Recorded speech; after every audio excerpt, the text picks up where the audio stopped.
My grandfather traveled 6 hours to make it to my brother's wedding, but my parents placed him behind the trash cans. My mom whispered, "That old beggar will shame us." When I defended him, she slapped me and threw me out. 20 minutes later, his private jet arrived.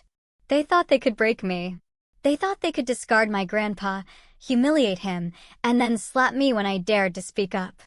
What they didn't know is that in 20 minutes, a private jet would land, and the entire twisted game would change forever. It all started on a chilly spring afternoon in Boston. I was pulling out a forest green dress from a secondhand shop, cap sleeves, soft, simple.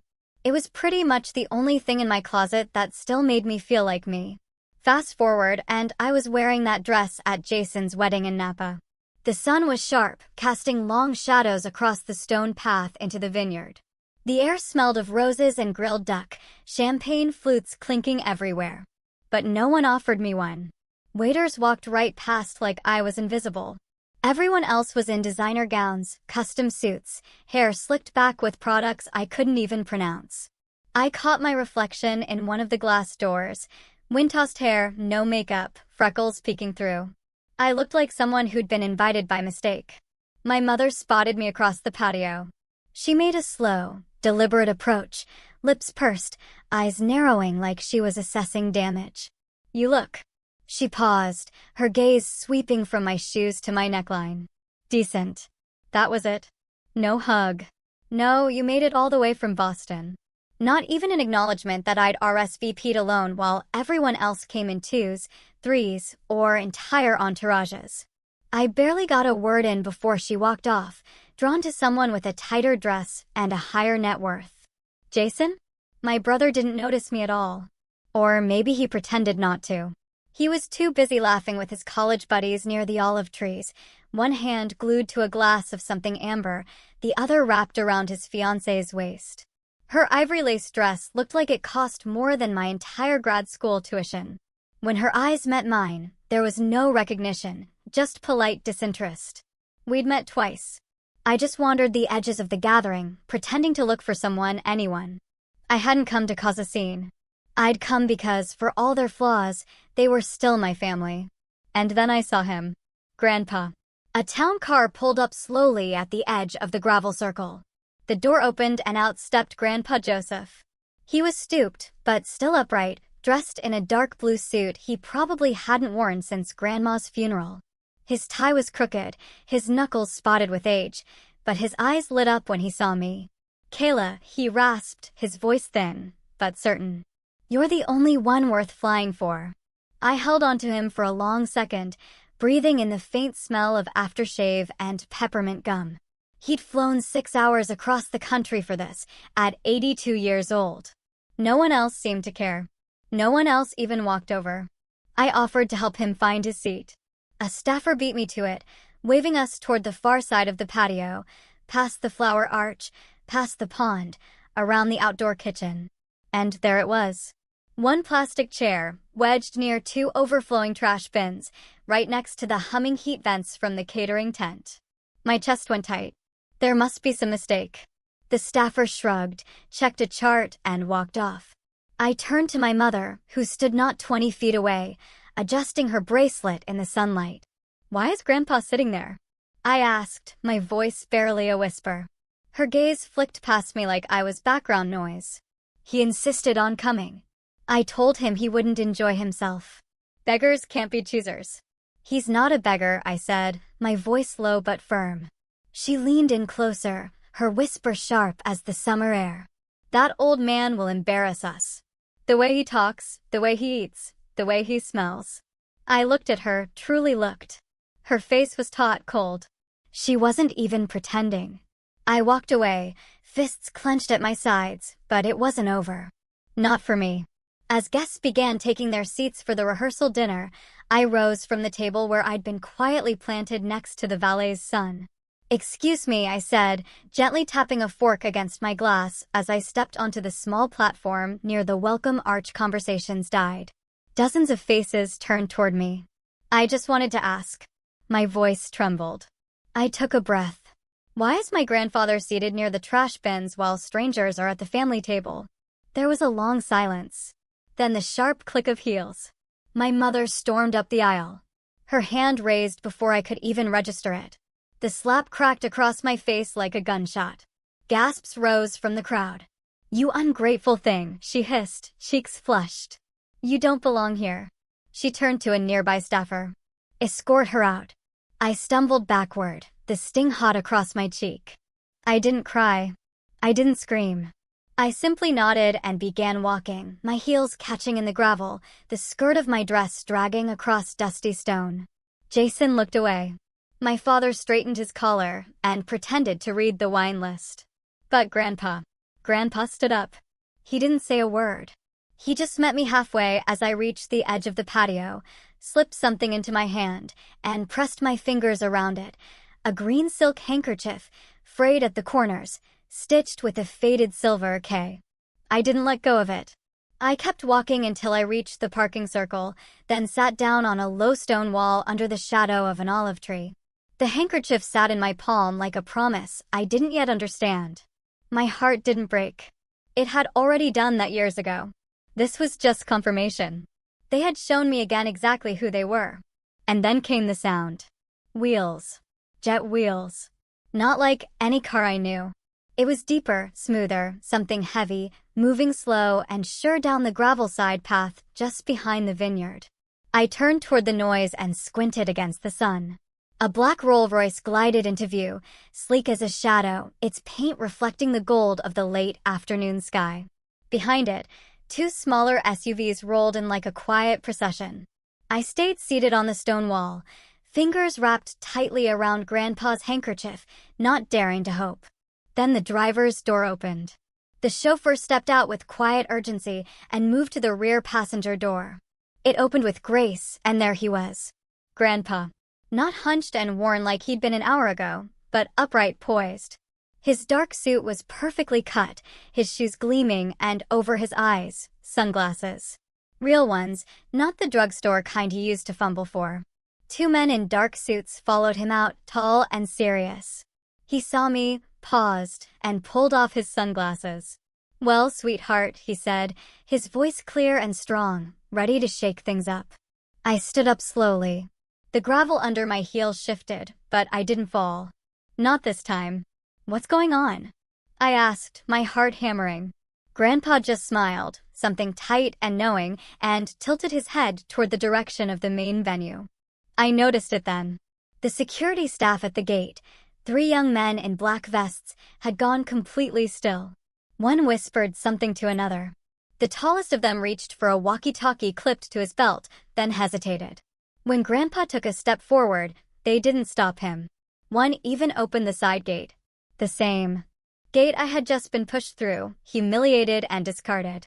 Grandpa offered me his arm.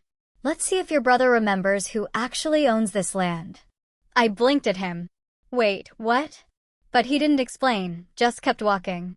The realization hit like cold water. This place wasn't some overpriced venue they'd rented. No, we weren't guests here.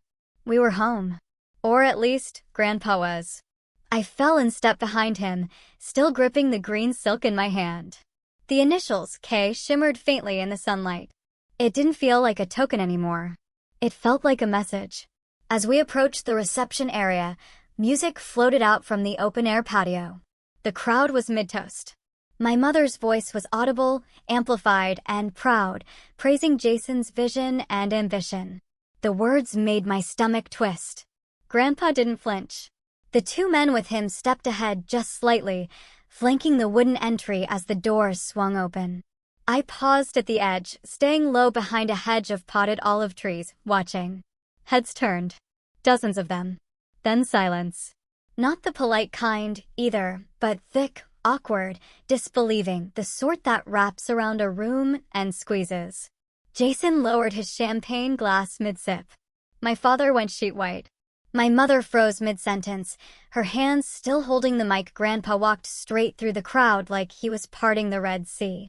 Eyes didn't just follow, they trailed in disbelief, like they were trying to do the math and couldn't.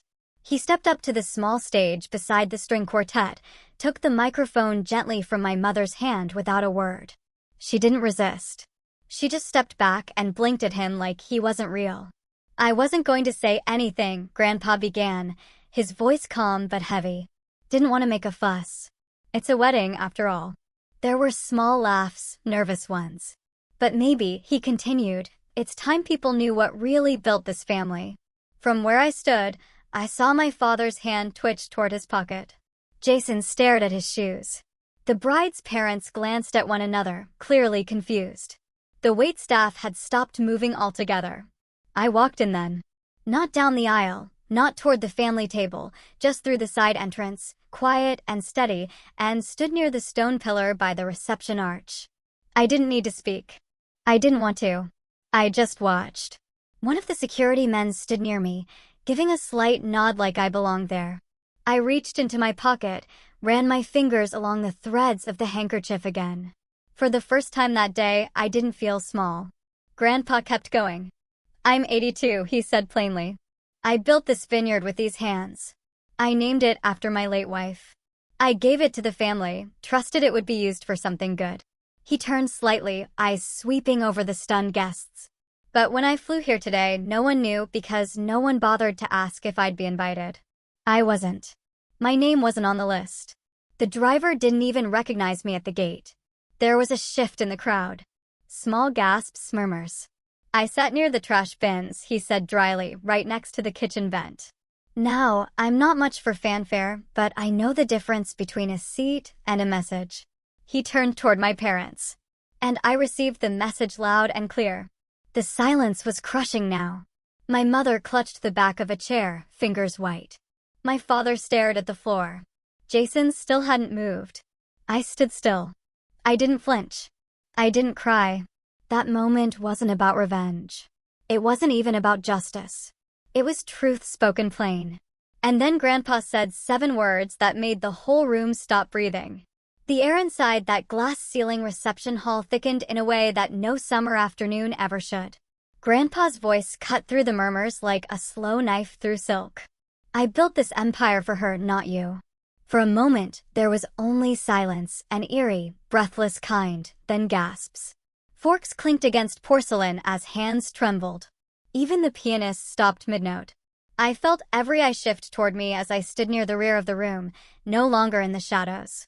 I hadn't moved closer on purpose, just instinct. But now I stood there, not hiding anymore. Grandpa lifted a hand and pointed. Her, he said again. Jason's fiancée leaned into her friend and whispered, "Who is she?" The photographer, who'd just been snapping candids of the champagne toast, lowered his camera slowly, like even the lens had gone blurry with confusion. I heard my own breath before I realized I was holding it. The green handkerchief in my palm felt like it anchored me to the floor. Grandpa took another step forward. He didn't rush. He didn't raise his voice. He just looked at my father, squaring his eye. I left the land in her name because she was the only one who visited me when I was sick. You remember, don't you, Richard? Dad's face lost all its performative glow. That polished, charismatic smile he always wore at events like this? Gone. He looked like a man whose stage lights had just shorted out. You changed the forms, Grandpa continued. Didn't you? While I was still recovering, my chest tightened. The memory hit before I could stop it. The winter 3 years ago, the pneumonia scare. Everyone else was too busy or traveling. I was the one who drove up through icy roads and sat with him in that drafty cabin. I brought soup. I read aloud. I took his calls in the middle of the night when his breathing scared him. And then silence. After a few weeks, his numbers stopped ringing. I assumed he'd recovered and pulled back. My mother whispered something to Jason. Her lips barely moved. Grandpa raised a hand sharply. Don't. Not today. The entire room had gone quiet again. The kind of quiet that makes you painfully aware of the smallest sound. Someone's bracelet slid down their wrist with a soft jingle. A baby cried faintly outside, but inside, it was just truth hanging thick in the air. Then Grandpa reached into his blazer and pulled out an envelope. He turned, walked toward me, and offered it with steady fingers. I stepped forward, meeting him halfway. "This is yours," he said, handing me the envelope. It always was. My fingers shook as I took it, but I didn't open it. I just stared at the heavy cream-colored paper, sealed, notarized, dated. He changed that will. Jason blurted suddenly, stepping forward with his hands slightly raised, like trying to calm a riot. Whatever that is, it's not legal. He changed it. One of our uncles, Mom's cousin, I think, stood from his table and asked, "Is that true?" I finally looked at the envelope. The date printed clearly across the top was 2 months before Grandpa's illness, before the pneumonia, before the silence. Grandpa's voice rose, not loud, but thunderous in its weight. "You told the lawyer I was mentally unfit. You forged the medical affidavit while I was sedated. You used my hospital stay as cover." Then he slammed his cane down on a nearby table. The sharp crack made several guests jump. "You stole it. Not from me, from her." I felt heat rush up my neck. My father said nothing. His mouth moved, but no words came out. Jason stared at his shoes like they might offer an escape. And then I understood. The phone calls that stopped. The silence. The sudden change in how my family acted. They'd gone quiet, not because Grandpa had pushed me away, but because they had. Because they cut off his voice and mine at the same time. I didn't cry, but my hands kept trembling. People began to stir. One woman in a navy dress whispered, "This is turning ugly." Another said softly, "I saw that girl with Mr. Harrove at the farmer's market last fall. He held her hand like a daughter." Jason stepped forward, trying to corral the attention again. "Look, this isn't the time or the place." "Yes," I said for the first time. "Yes, it is." My voice didn't tremble. I didn't shout. I just said it like fact. "You threw me out. Remember? You told me I didn't belong here. You said Grandpa was embarrassing. You all sat him behind the trash bins like he was disposable. And now you're worried about timing." The silence that followed was different this time. No longer shocked, just exposed. Grandpa stepped up to the stage, walked straight to the officiant, and leaned toward the mic. He looked out at the crowd, not a hint of apology in his eyes, only resolve. Like someone who'd waited years for the right moment. Then he said, "Cancel the wedding. This family needs a reckoning first." The officiant's hands trembled as he slowly closed the leather-bound book in front of him. You could hear the pages settle, the way still water does after a stone is thrown in. He glanced nervously at Grandpa, who stood just feet away, still gripping his cane like it was the only thing anchoring him to the room. "Are you absolutely certain, sir?" the officiant asked, his voice brittle. Grandpa gave a single heavy nod. "There will be no vows today. This family is about to split down the middle, and no one makes promises while standing on broken ground." Lily's hands flew to her mouth. "What? What is happening?" she choked out, mascara already streaking beneath her eyes. Jason didn't move. His face was locked in something between disbelief and dread. Around the room, guests began shifting uncomfortably in their seats. Dresses rustled, chairs squeaked, and for a moment, no one said a word. Me? I stood motionless, arms stiff at my sides, like I was watching a slow-motion fire tear through a home I used to live in. And that's when Grandpa spoke again, louder this time, to the crowd. "Some of you may have heard whispers. I'll speak plainly." He reached into his coat pocket and pulled out a slim folder, worn but deliberate. "After my medical records were mysteriously sealed," he said, "I hired someone. A private investigator. And he found more than I ever expected." A murmur rippled through the crowd. He walked over to a small table near the center of the room and laid out a series of photographs, documents, and, what made everyone lean forward, printed screenshots. "These," he said, tapping one image, "are surveillance stills taken just after midnight 3 months ago." Everyone strained to see. One image was of my father, Richard, entering a building that looked like a legal office. Another showed him again, same place, different night. Next to those was a copy of an affidavit supposedly signed by Grandpa, declaring him mentally unfit to manage the estate. The signature was wobbly, loose, not at all like Grandpa's steady cursive I'd seen all my life on birthday cards and checkbooks. A gasp shot out from somewhere behind me, then another. I turned toward Jason. His eyes met mine and dropped immediately. "You knew?" I asked, barely above a whisper. He didn't answer right away. Instead, he shifted his weight as if the floor had suddenly gone unstable beneath him. I didn't want to go along with it," he said, his voice cracking. Mom said it was just temporary, just until Grandpa, you know. I didn't move. I didn't know they'd cut you out completely. He took a step forward, trying to close the space between us. I swear, Kayla, I didn't know they'd go that far. Grandpa's voice cut through the room like a cleaver. And yet, you were the first one to lock her out of the vineyard. You changed the security codes. You barred her from the harvest celebration. You watched her name get erased. And you said nothing. Jason looked like he'd been slapped. Behind me, one of the bridesmaids slipped off her heels and muttered, "I didn't sign up for this circus." To the right, Lily's father motioned to an attendant. "Bring the car around. We're done here." The room was falling apart fast. Lily sobbed into her hands. Her veil drooped down her back like a flag at half-mast. Her mother kept glancing from Grandpa to the documents, then back to her husband. The tension was thick enough to chew. And me? I just stood there. The sting from Mom's slap earlier still echoed on my cheek. A phantom burn I couldn't ignore, but I refused to touch it. I wouldn't give her the satisfaction. She was watching me now, glaring as if daring me to speak again. And I did. "You told me I didn't belong here," I said, turning to face her fully. "You made it clear. Every birthday I wasn't invited to. Every holiday dinner where my chair was mysteriously missing. Every time you called me ungrateful because I didn't give you money for Jason's wedding." She hissed. "You still don't belong. You never did." I didn't raise my voice. I didn't need to. I used to believe that, I said quietly. I used to think I was the black sheep, the disappointment, the outsider. But now I see clearly. I was never the embarrassment. You were. Gasps again. A few people clutched their pearls. Literal pearls. One uncle turned and walked out. A distant cousin near the cake table grabbed her purse like it might shield her from whatever came next. Jason didn't move.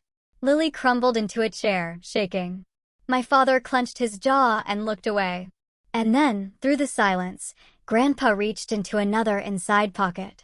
Slowly, deliberately, he stepped toward me. His eyes, fierce, exhausted, proud, met mine. He extended a folded paper, thick, cream-colored, embossed with a seal. "I never stopped believing in you," he said, his voice low but firm. "And they won't erase you again." I looked down. It was the deed to the vineyard. My name was printed right on top.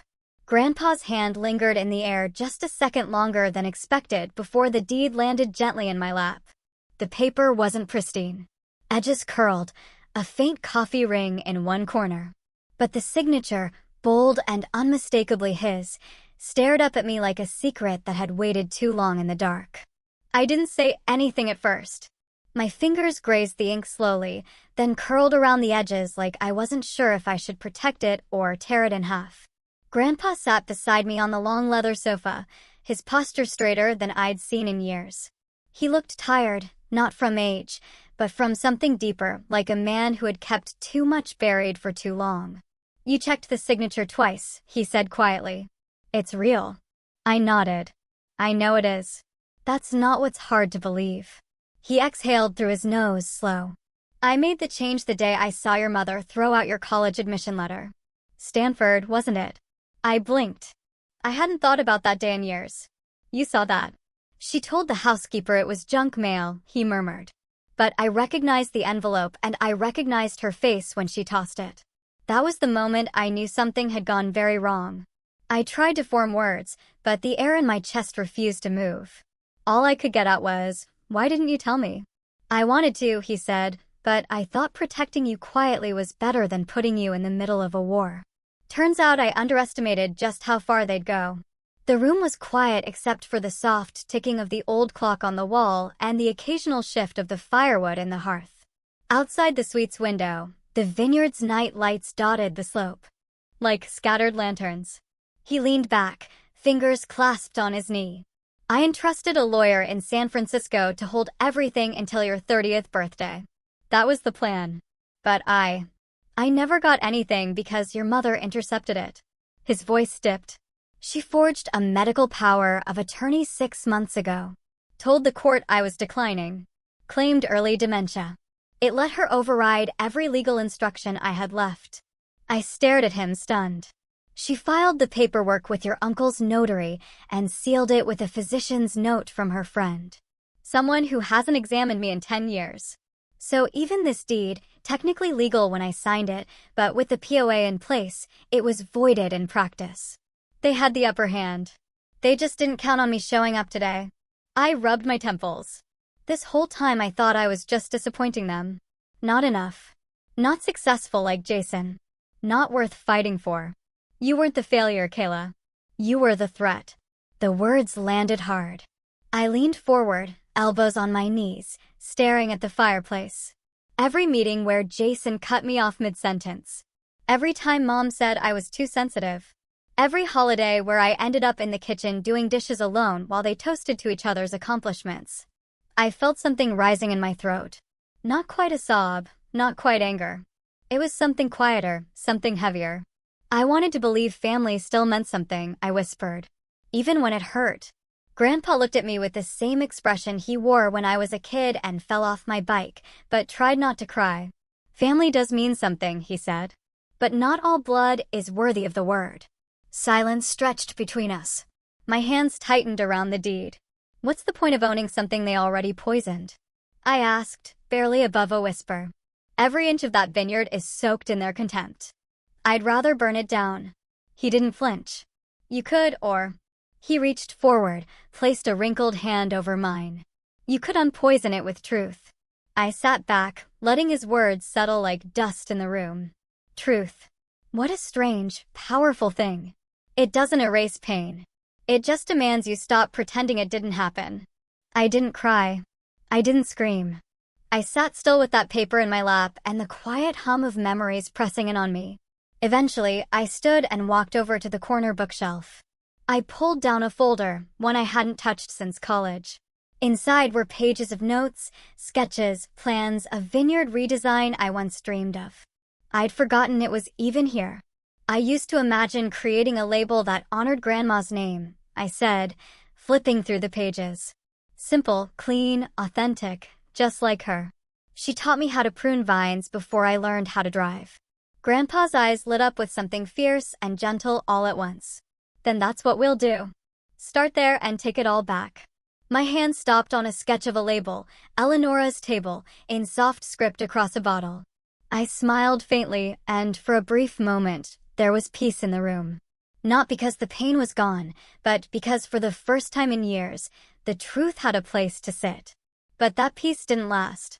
Because while I was tracing the outline of a dream I thought I'd buried, my mother was already setting her next move in motion. One that would make everything I held in my hands feel like kindling, waiting for a match. The crumpled deed still sat on my nightstand when the phone rang. One shrill vibration in the quiet of the early morning hours. I blinked at the screen. Mateo. My stomach clenched. I hadn't heard from him in years. Not since he left the vineyard quietly after Jason restructured the staff. The call wasn't long. You need to come now, Mateo said. His voice was hushed. Urgent. They're about to dump everything. I didn't ask what he meant. I just grabbed my jacket, my car keys, and the portable voice recorder Grandpa had handed me earlier. In case they tried to bury more than your name, he'd said with eyes that hadn't blinked since dinner. He wanted to come, but the evening had taken too much out of him. Record everything, he whispered. Don't let them erase her again. By the time I reached the gates of the vineyard, the stars had started to pale. The gravel cracked under my tires as I pulled up to the back entrance of the facility. The main lights were off, but a sliver of yellow glowed beneath the side door. Mateo stood there, gray hoodie, ball cap low. His hands were trembling. They're moving fast, he muttered, sliding a key card through the side panel. Follow me and stay quiet. We slipped through narrow corridors lined with crates and forgotten barrels, ducking past a small office where the computer monitor still blinked. Then he stopped. Pinned to the bulletin board was a laminated sheet, Emergency Cleaning Protocol. Approved by M. Winstead. My mother's signature. She put it up last week, Mateo said. I thought it was just a formality. But tonight. He opened the door to the fermentation chamber. I stepped inside and the air hit like ammonia acid chemical. A thin foam clung to the edges of 3 massive steel tanks. One of them hissed. I instinctively pulled my sleeve over my nose. "What is that?" I asked, backing up. "Solvent," Mateo whispered. "Industrial grade. Not just for sanitizing. Someone poured it into the tanks." My stomach twisted. "This batch? Was it the Syrah?" He nodded once. "The last one your grandmother ever helped blend." I staggered back, my hand on the wall. The sting in my eyes wasn't just the fumes. Mateo reached into his hoodie and pulled out a USB stick. I copied the security footage before they could wipe it. Jason came in after hours twice, and he wasn't alone. I stared at the little drive in his palm. "Why are you showing me this?" "Because," he hesitated, "he offered me 10 grand to say it was an accident. I took the money and told you instead because you're the only one who ever treated this place like more than a trophy." Something cracked in my chest. Not loudly, but the kind of snap you feel behind your ribs, like a rope pulled too tight for too long. I turned and walked up to the tank. A dull silver beast, stained now with betrayal. My reflection warped across its surface. "She spent her last summer blending this," I whispered. "Every night she'd come in with her tasting book. Said she wanted one last vintage, something to outlive her." Mateo said nothing. He didn't have to. They hadn't just tried to sabotage the wine. They'd tried to erase her. I took out my phone and began photographing everything. The foam, the tank labels, the posted protocol. Mateo handed me a bottle he'd managed to seal from an untouched batch. "You'll need this for testing." I nodded. My fingers shook as I dropped the USB into my purse. Then I drove. I didn't go straight back. I couldn't. The road stretched ahead, headlights carving through the darkness. At a bend past the county line, I pulled over. There was a turnout near an old walnut grove. I stepped out of the car, left the door open. The engine ticked softly as it cooled. The sky was starting to shift, inky blue bleeding into a faint strip of pink dawn. And I stood there, frozen in the half-light, hugging myself. "If I expose this," I said aloud, my voice raw, "I destroy the family name." My own breath fogged in the air. "But if I stay quiet, she dies a second time." I closed my eyes and saw her. Grandma, leaning over a barrel, brushing hair from her face, smiling at me with purple-stained fingers. "Wine is like memory," she once told me. "It keeps who we are if we protect it." I didn't cry. I just got back in the car, pulled out my old contacts list, and tapped the name of a toxicologist I'd worked with on a college lab project in Santa Rosa. When she picked up, I spoke clearly. "I need a rush analysis, industrial solvent, possibly methyl ethyl ketone." She said she'd meet me in 2 hours. I ended the call. The sky behind me had gone from lavender to gold, light rising, but my chest felt heavier than ever. And somewhere between rage and grief, I finally stopped asking for their love. I drove the rest of the way in silence, the sunrise barely warming the frost behind my eyes. My fingers clenched the steering wheel like it might hold me together. By the time I reached the vineyard's main office, the parking lot was half full. Sleek black sedans lined up like they were here for a funeral. In a way, they were. The boardroom was tucked behind thick oak doors at the back of the estate building. I didn't knock. I walked in mid-sentence. Jason was speaking, hands moving like a salesman trying to spin a disaster into an opportunity. He stopped. Everyone stopped. I didn't say a word. I placed the bottle of Grandma's poison wine right in the middle of the table. Then the flash drive. A few people exchanged glances.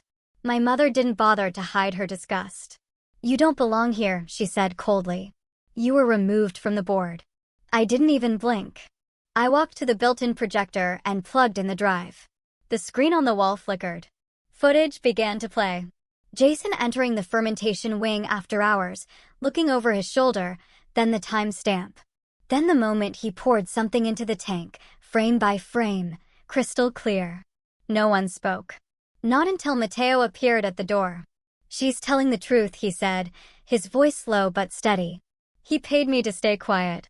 I gave the money to charity and I brought her here instead." Jason stood up, face flushed. "This is a setup, a family vendetta." "Sit down," a legal officer said. One of the shareholders, a quiet man from Napa I barely knew. "This footage, if verified, qualifies as intentional product sabotage. That's felony-level misconduct." And if your name's on that safety override protocol. He turned to my mother. I didn't need to say a thing. The camera cut to a photo I'd snapped of the emergency protocol. Her signature was stamped across the bottom. This wine, I finally said, my voice catching, was the last blend Grandma helped craft before she passed. You didn't just ruin a product. You defiled her memory. My father's voice cracked through the silence. You'll destroy us all, Kayla. Think about what you're doing. I am, I said. I thought about it all night. The door creaked again. This time it was Grandpa. He moved slowly, leaning on his cane, but his gaze sharp as ever. He didn't speak at first, just handed a thick envelope to the attorney trailing behind him. About a year ago, Grandpa said, I revised the family trust. Whispers rippled across the room. My mother stiffened. Jason looked like someone had slapped him across the mouth. I no longer trust this board, Grandpa said plainly. Too much ego, too little legacy. The lawyer cleared his throat and opened the envelope. Effective immediately, Kayla Ventnor holds full power of attorney over all family operations. The land, the winery, and associated assets are secured under a separate estate trust under her name. My breath caught. Grandpa turned to my mother. His tone almost gentle. You disowned your daughter out of pride. You called her a burden, an embarrassment. But now it's her name that saves you from collapse. Jason shoved back his chair and stormed out. No one tried to stop him. He slammed the door so hard the projector flickered. My mother just sat there, blinking rapidly. We were protecting the brand, she murmured. No, I said quietly. You were protecting your ego, and you were willing to burn everything to the ground just to keep control.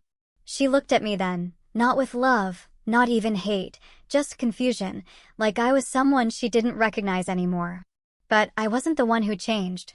After the boardroom emptied, I stood there a moment longer, just me in the silence. The storm had passed, but its aftertaste still lingered in the corners of my mouth, bitter and dry.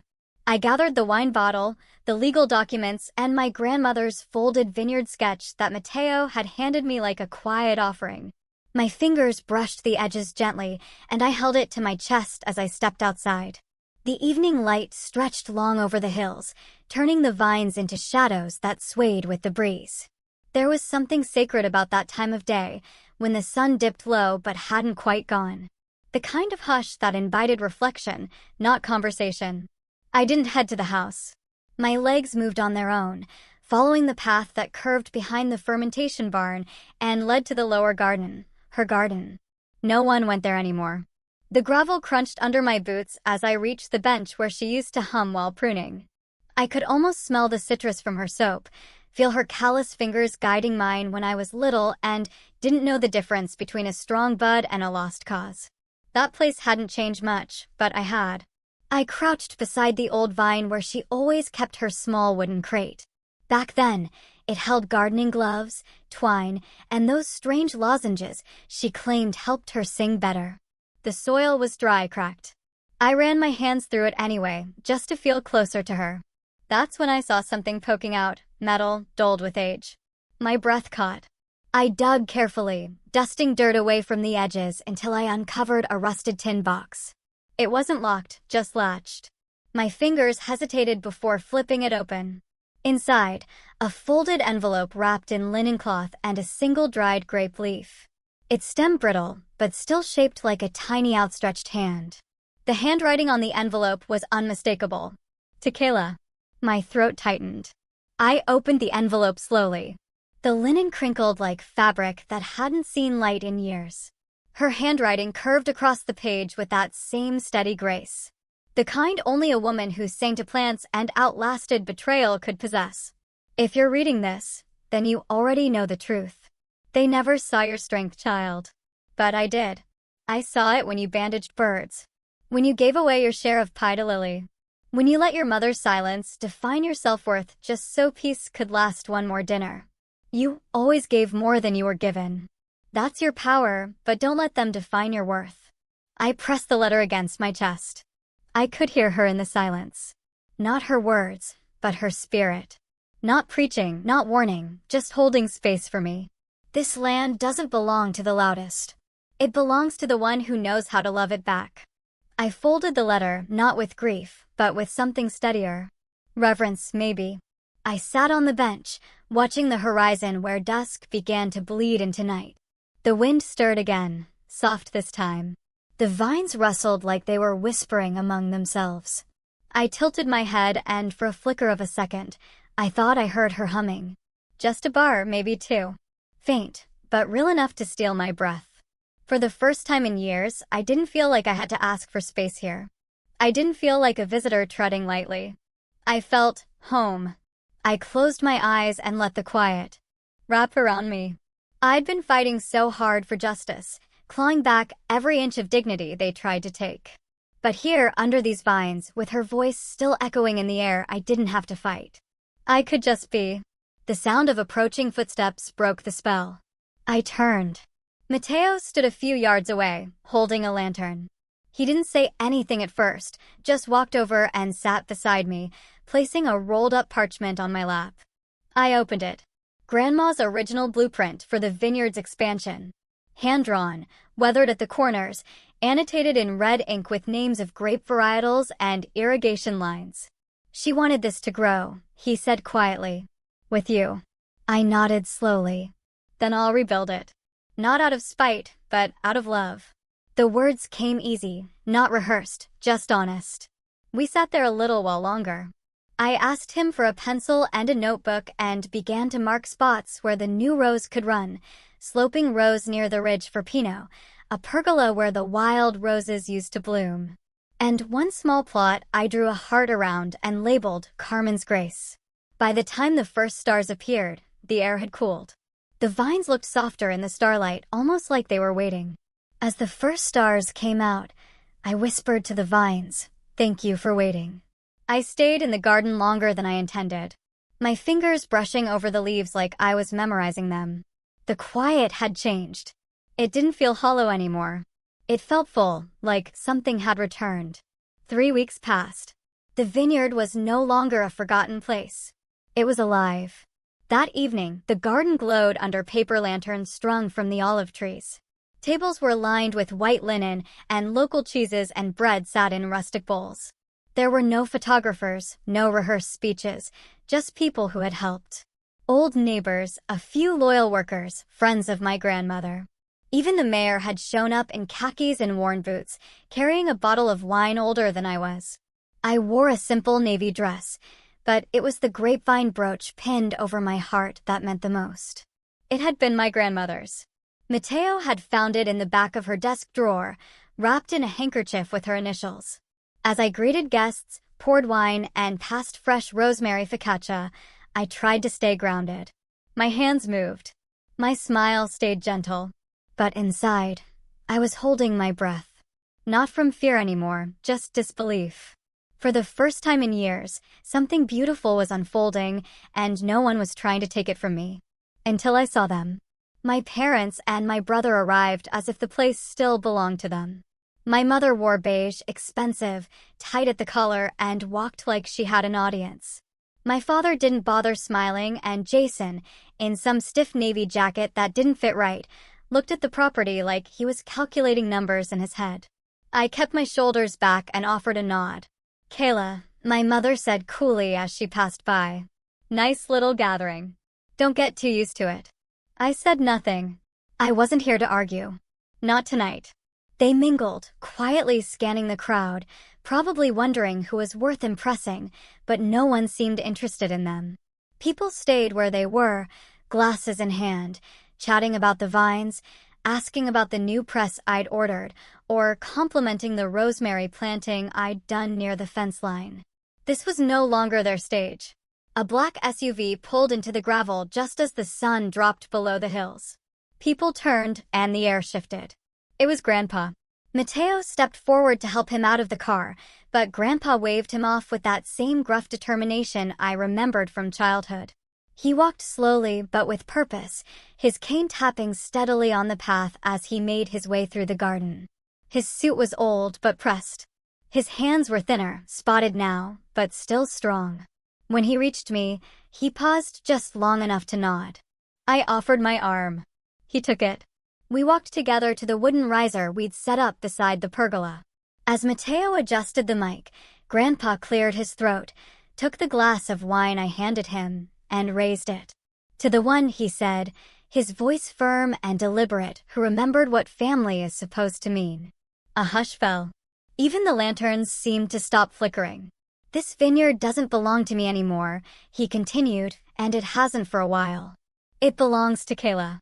Not because of her name, not because of blood, but because she remembered what it meant to love this land and the people who built it.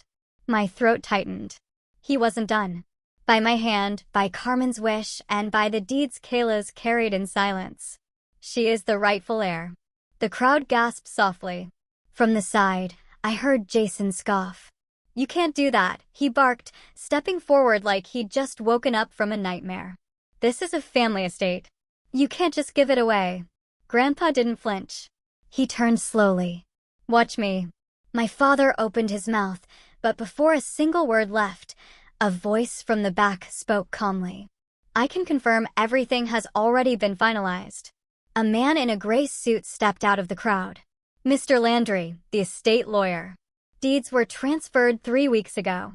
It's done. Irrevocable. My mother's face drained of color. She looked around the garden like it was closing in on her. This is ridiculous, she hissed. You're tearing this family apart. No one moved. No one came to her defense. Not even Jason. She stormed out, her heels snapping against the gravel. Jason followed, muttering something under his breath I didn't catch. My father stood for a moment longer, then walked off after them. Silent. I exhaled, slow and quiet. The guests shifted gently back into their conversations. Some clapped, some offered warm smiles, but no one mentioned my family again. Later, I took the mic. My hands didn't shake. I wasn't raised to believe I'd ever be standing here, I said. And maybe that's what makes this moment matter, because nothing about this was handed to me. It was planted. It grew. I held up my glass. To silence that protected us, to love that endured, and to roots that held when nothing else did. They toasted with me. Not just out of politeness. I could feel it. After the guests trickled out, Mateo stayed behind to help fold the chairs and collect the empty glasses. We stacked dishes in quiet companionship. Then we sat on the garden bench where I'd once heard Grandma hum. You made this home again, he said, his voice low and sure. I looked around at the vines, the lights, the still air holding all of it. It always was, I said. I just needed to come back differently. When he left, I stayed behind, alone, but not lonely. I walked between the rows of grapes, their shadows long under the moonlight. My shoes brushed the soil. I reached the small plaque we'd installed that morning. It was simple brass, fixed to a stone base just beside the main vine. It read, for Carmen, for those who bloom after being buried. I touched the edge of it, then the soil. The air was still. This land was mine. Not out of vengeance, but because I remembered it, tended it when no one else did. I finally felt free.